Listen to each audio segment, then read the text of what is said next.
Good morning. How are you? Um, it's like 6. Oh, it's 7 now. 7 a.m. Saturday morning. What am I doing? I've got so much to do. I'm gonna do talk about solubility real quick because I think I've already covered most of what needs to be covered. So I'm just gonna go over something that probably takes like 5 minutes, okay? And then I'll start on the Beer's Law video. Okay, so we've already talked about solubility a little bit, right? We're talking about solutions and mixtures. So let's just look at this term solubility. And I don't even have a place to put this. I'll just make a new one. Go down. So real simple solubility, talking about one substance dissolving in another, all right? Let's talk about the process of solvation. Already talked about this. Oops, solvation. I spelled that. There's 3 steps. We talked about this, but students often forget this, so I'm going to go over it again. If you know it and you got the like dissolves like, go ahead and start doing the work. We got step 1, separate solute. This is once again, an endothermic process. It's got a positive enthalpy change. It's endothermic. We must add energy to make this happen. Step 2, separate solvent. Separate solvent. Once again, this is an endothermic process. You must add energy to make this happen.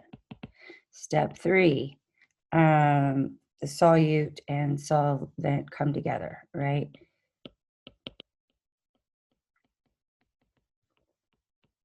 This may be endo or exothermic, right? So, well, what is it? Well, it's exothermic if solute and solvent interactions are very favorable.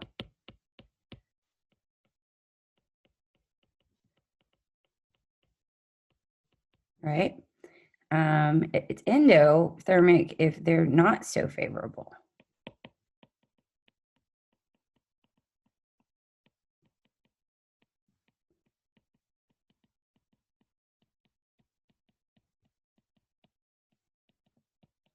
And when is that going to be the case? That's going to be the case when there are no attractive forces.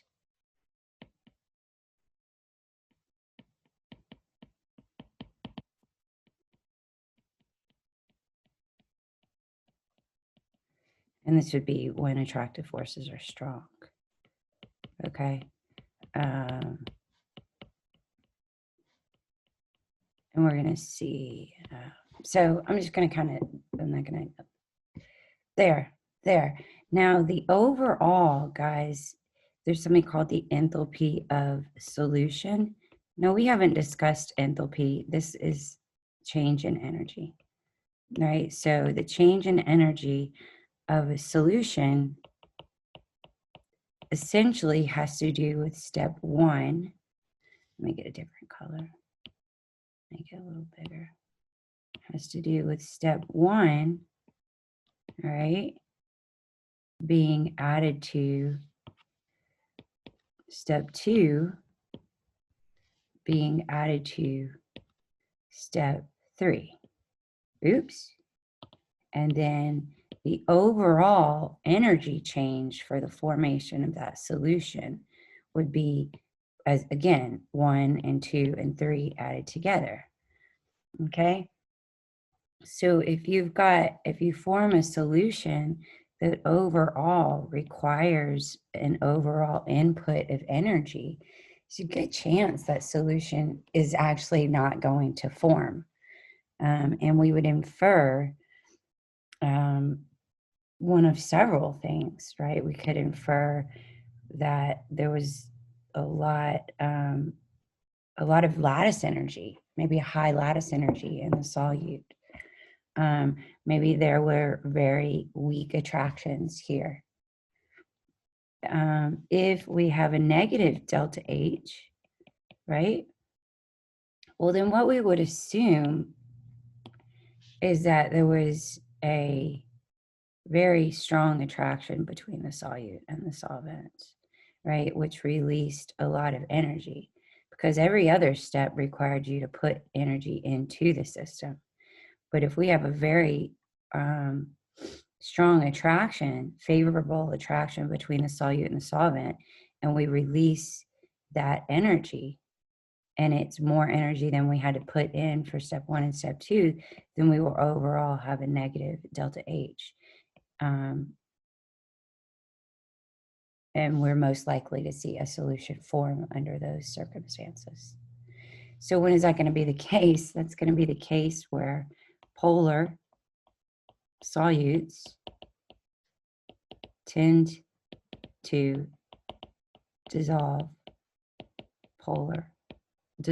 in polar solvents, and vice versa. All right, I'm not going to say it again. I got too much work to do, and vice versa. All right, that's because in step 3, those attractions will be more favorable when we've got similar polar substances combining, either polar and polar, or nonpolar and nonpolar. I'm going to leave it at that. Just ask me what questions you have, okay? Yay.